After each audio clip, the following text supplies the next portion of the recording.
Hello students, in this video I am going to tell you detail about the menstrual cycle. So first, uh, what is the meaning of menstrual cycle?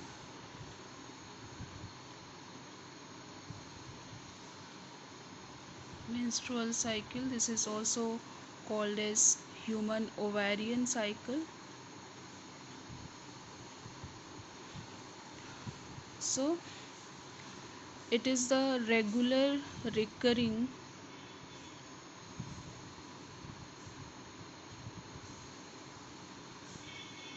physiological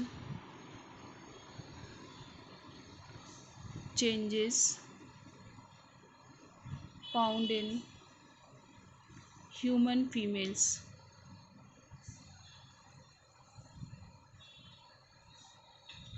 and other related primates at average interval of 28 to 29 days. This is also called as lunar month, and throughout their reproductive life, their reproductive life from menarche to menopause. So menarche and menopause, there is two terms. Menarche means it is the beginning period, or you can say the first menstruation, which occurs at the age of 10 to 12 years. And menopause, it is the cessation or stoppage of menstruation,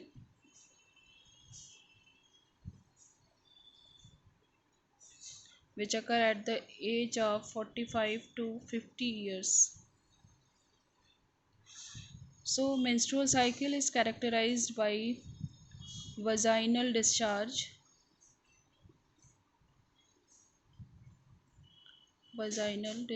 of eroded endometrial lining along with blood vessels, or you can say along with blood. And how how does it control? So it controlled by uh, gonadotropin hormone, gonadotropin and ovarian hormone.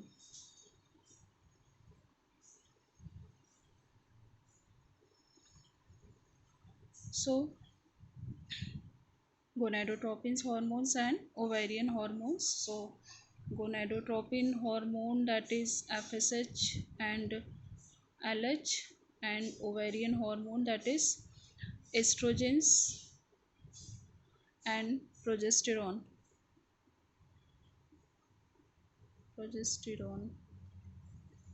So there are some phases which occur in the menstrual cycle. So see here, there are three phases actually: menstrual, proliferative phase, and I written here simply four phases: one, two, three, four. But it occur in only three phase. But for making it more understanding, I differentiate in four phases: menstrual phase, that is 1 to 5 days, then proliferative or follicular phase 6 to 13 days, then ovulatory phase at the 14 days, and luteal or secretory phase 15 to 28 days. You can see the structure. uh, See here, see, uh, this is the gonadotropins uh, plot. This is events in ovary. This is the plot of ovarian hormone, and this is what will occur to uterine lining or endometrial lining. So this is 0 to 5 days, that is this is the stage of menses or menstruation. You can see here there is bleeding occur with endometrial lining plus some blood for 5 days, and it may vary from person to person. It may remain for 3 days or 4 days or 5 days or more than that. So it it is variable from one female to another female. And you can see here that this graph of gonadotropin, that is FSH and LH, there is no very much fluctuation here at the menses stage. And in events in ovary, you can say that this is primary follicle, secondary follicle, tertiary follicle, and then ovarian hormone. This is also it is normal during menses. Then there occur a follicular stage. In follicular stage, this is slightly you can say variation occur. It increases slightly, and this primary follicle converted into secondary, then tertiary, and then mature, that is Graafian follicle. As I told you that this is the last stage of follicular stage, that is Graafian follicle. And you can here see here ovarian hormone, that is the level of estrogen is increases here, and this lining become heal. Okay, it is healing here.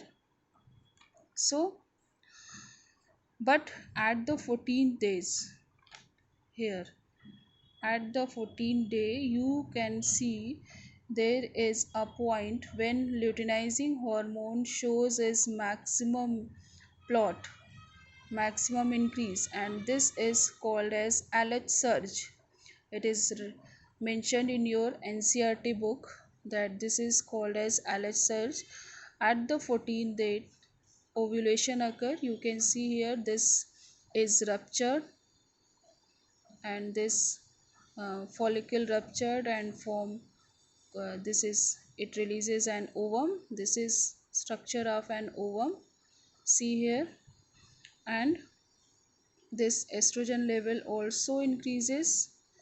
So this is the 14th day, and after this there is, then this is FSH and this is LH, then it again drops, and there is formation of corpus luteum. If pregnancy occur, that this is an ovum, if it meets to sperm, and if conception occur, then this corpus luteum releases hormone progesterone. You can see here in case of pregnancy this level increases, and this just heal the lining, uterine lining, and maintain the pregnancy. And if does not occur, then it again ruptured, and then all the cycles again start. So I will, I'm going to explain you one by one that what happened in all the stages. So you just be with this diagram and understand the point. So first stage is the menstrual phase.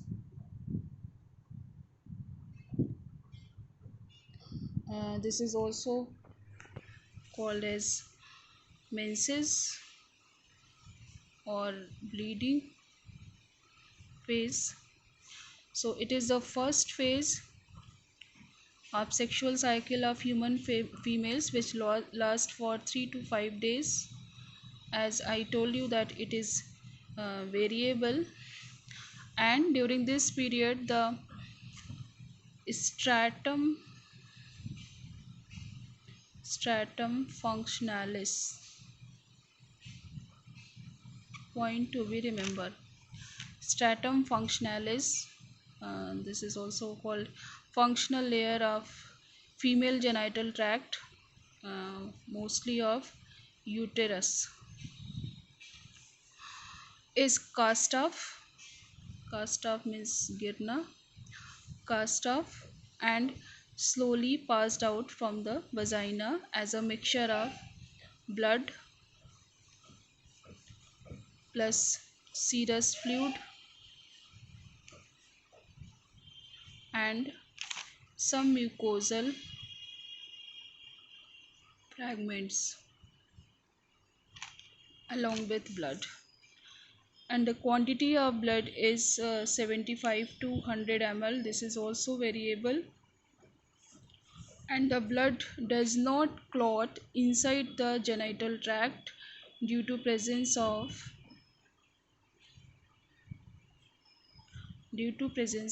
fibrolysin. So menstrual phase occurs when the titer means concentration, titer of ovarian and gonadotropins hormones is low. See here that this hormone concentration is low, and this is gonadotropins and this is ovarian hormone. So this is it is very normal. There is no any increase in the concentration or in the titer of these hormone. You can see like this also when the menses occur. So titer of ovarian and gonadotropin hormone is low during the menses. And then second is the follicular phase, or this is also called as proliferative phase, or this is also called as estrogen phase. So what happened in this, that reduced concentration of gonadotropin stimulates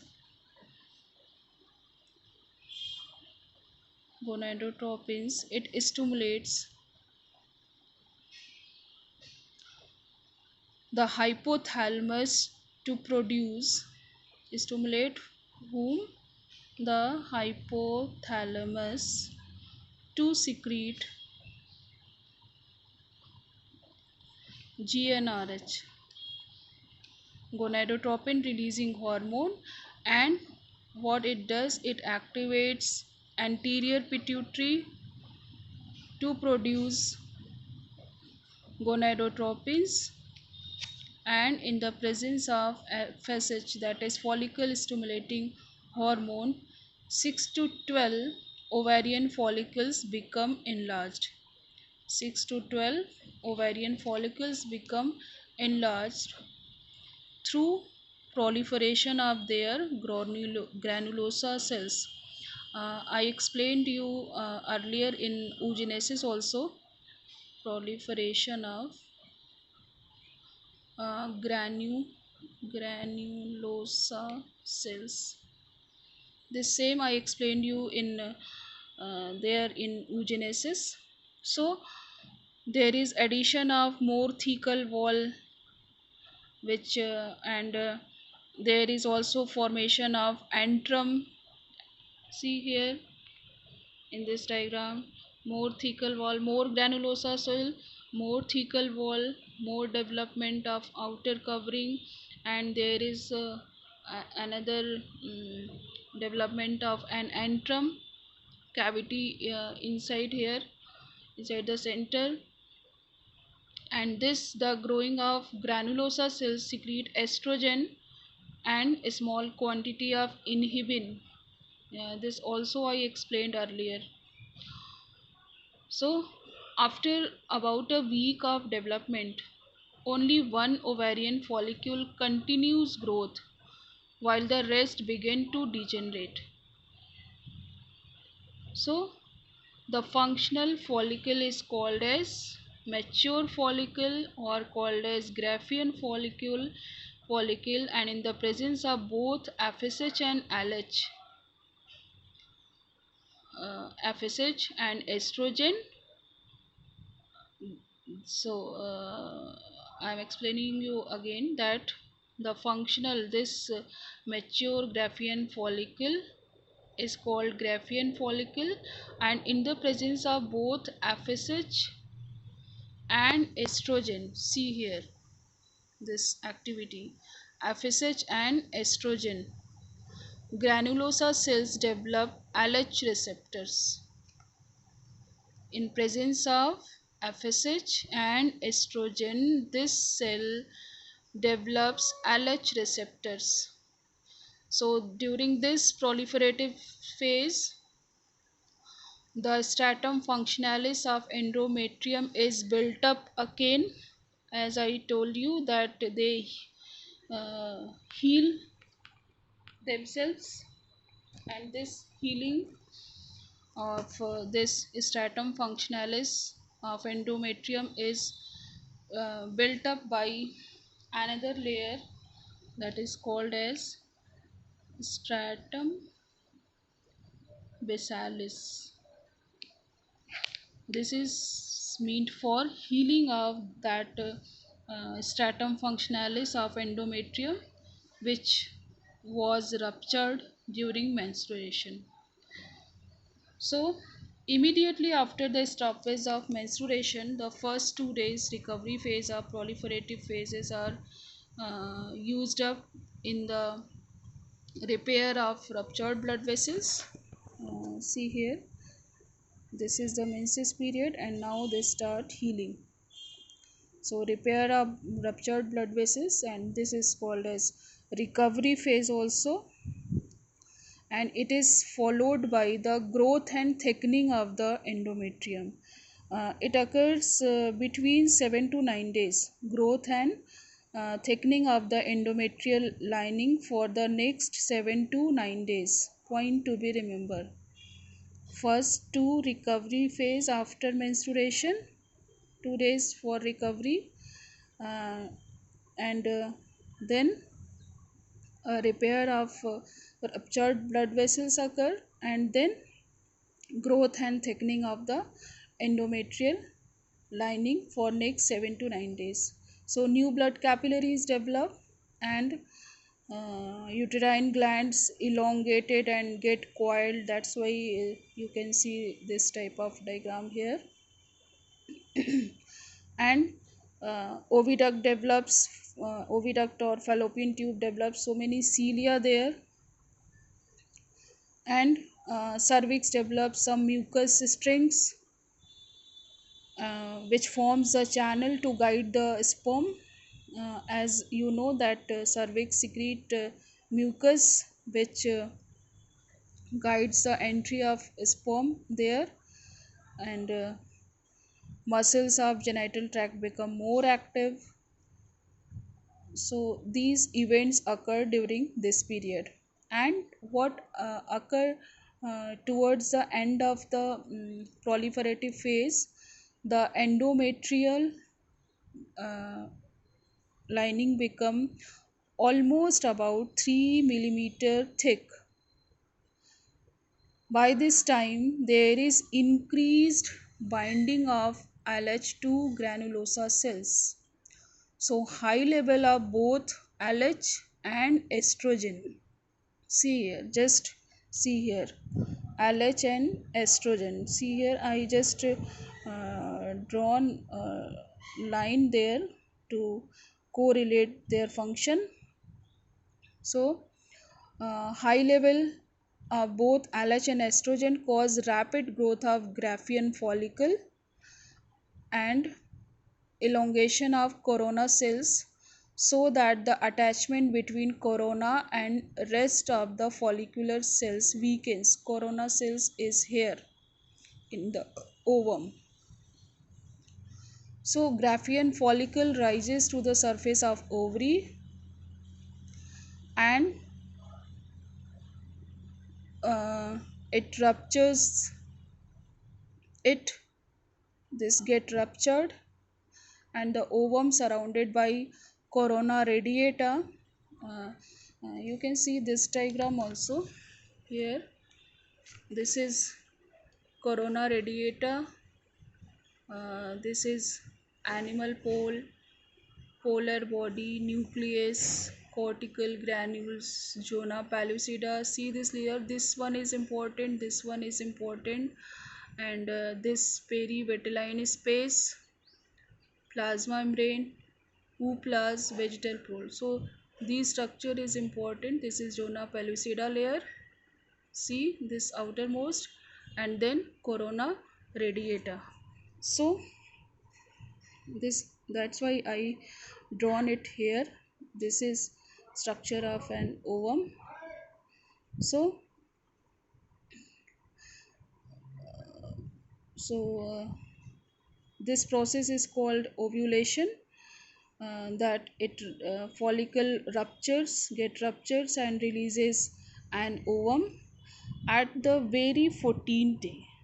See here, at the very 14th day, when LH increases its maximum, this follicle get ruptured and releases an ovum, and this is also called as the term that is LH surge. So the level of LH, that is 6 to 10 times LH surge, and FSH 2 to 3 times hormones. So it is just before the ovulation there is rise in LH and 6 to 10 times, and in FSH 2 to 3 times. And the next 2 days after ovulation represent fertility phase, when fertilization can occur.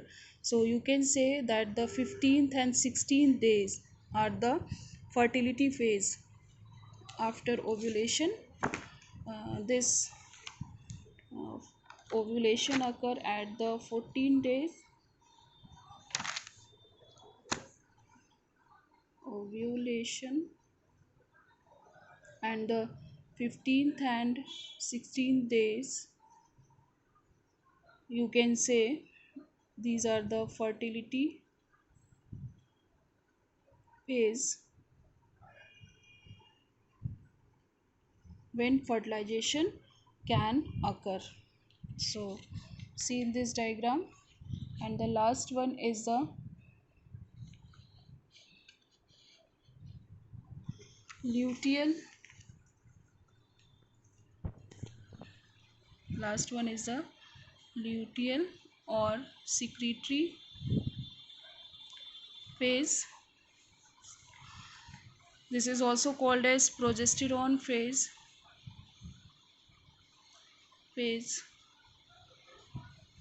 It extends for 12 to 14 days.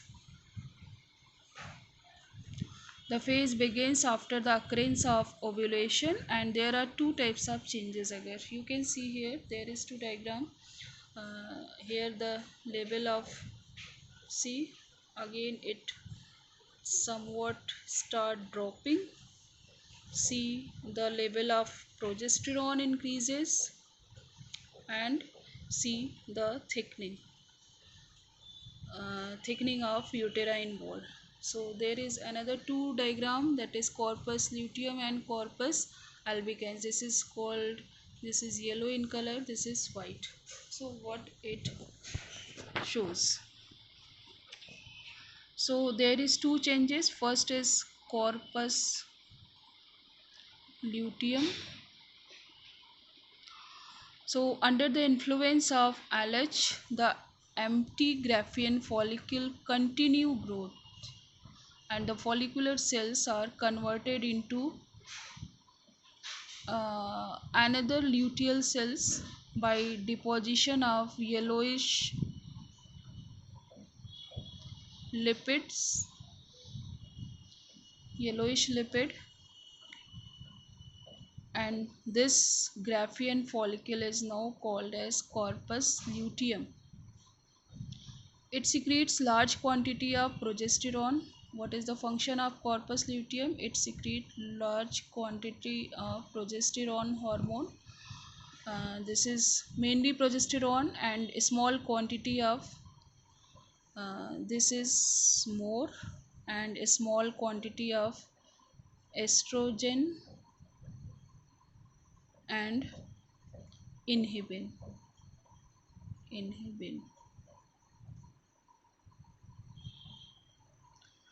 So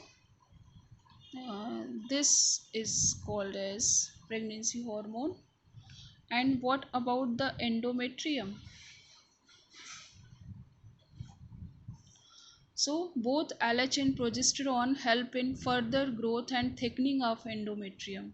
See here again, this is the thickened lining of endometrium, and this is the titer of progesterone here, which is secreted by this corpus luteum. It may change into white body, that this is called corpus albicans, and see here the titer of this hormone. So uh, the major changes in the endometrial gland becomes secretory thickness of the endometrium becomes 5 to 6 millimeter, and the uterine wall becomes ready for nourishing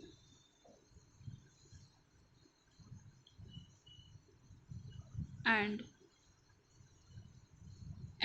anchoring. Blastocyst. Blastocyst. If fertilization taken place. Blastocyst. If fertilization taken place.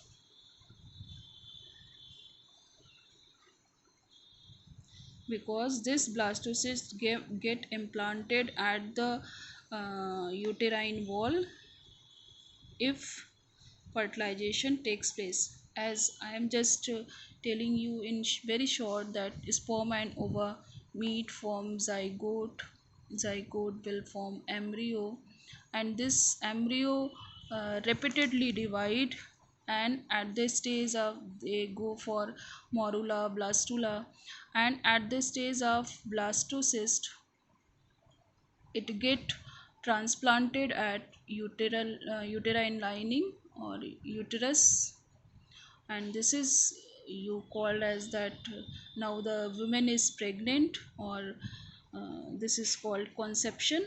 So if fertilization occur, so this endometrial lining, what it does, it nourishes and ensures the blastocyst.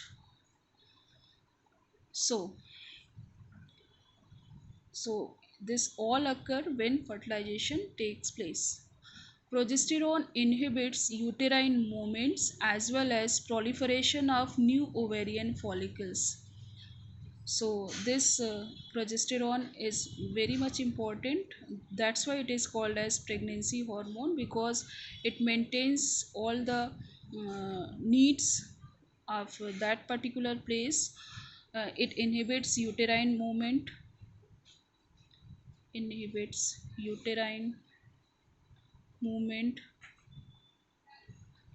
as well as proliferation of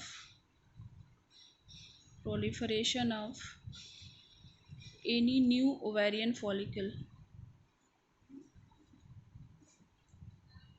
new ovarian follicles. So this help in maintaining the particular point, that is all the uterine cavity there. But what occur in absence of fertilization.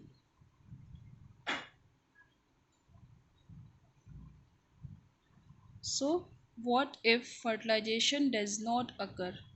So in the absence of fertilization, high progesterone titer and inhibits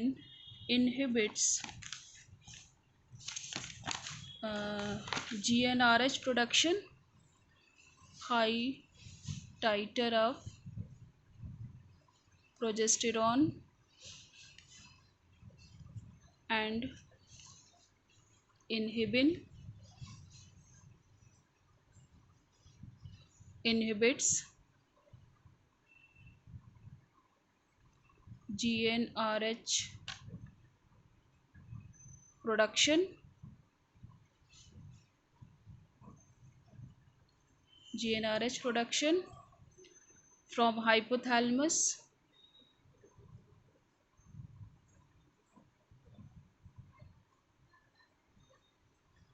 and in the absence of GnRH, in absence of GnRH, levels of LH and FSH it falls,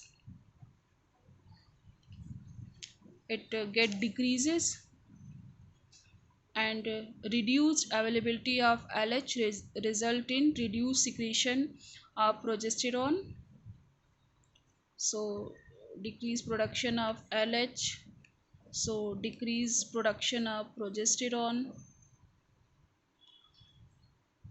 and which in turn brings about again regression of corpus luteum. Regression means uh, it will goes to another form or beginning form, as you have seen that how the corpus luteum is formed. So it goes to their beginning stage and it into transformation into a degenerate white body, as I have shown you here. And this degenerative body, white body, is called corpus albicans. So this corpus luteum get degenerated if there is no pregnancy occur, because corpus luteum help in secretion of secreting this hormone throughout the pregnancy. It maintains their titer. But if it does not occur, fertilization does not occur, then this corpus luteum converted into a degenerative white body called as corpus albicans. So uterine movements begins, which was stopped there, and this menstruation is also stopped at the whole phase if the fertilization occur. And if does not occur, there there was not any permanent stoppage of menstruation at that time. It was stopped for 9 months only. But if fertilization does not occur, so this again resumes and uterine movements begin. Uterine movement begins, and hormonal support being absent, and again hormonal absent being absent, and endometrium begins to break. As I told you that for menstruation has to occur, titer of ovarian and gonadotropins hormone should be low. So if fertilization does not occur, all the things resume as it was before. And this is all about the menstrual cycle.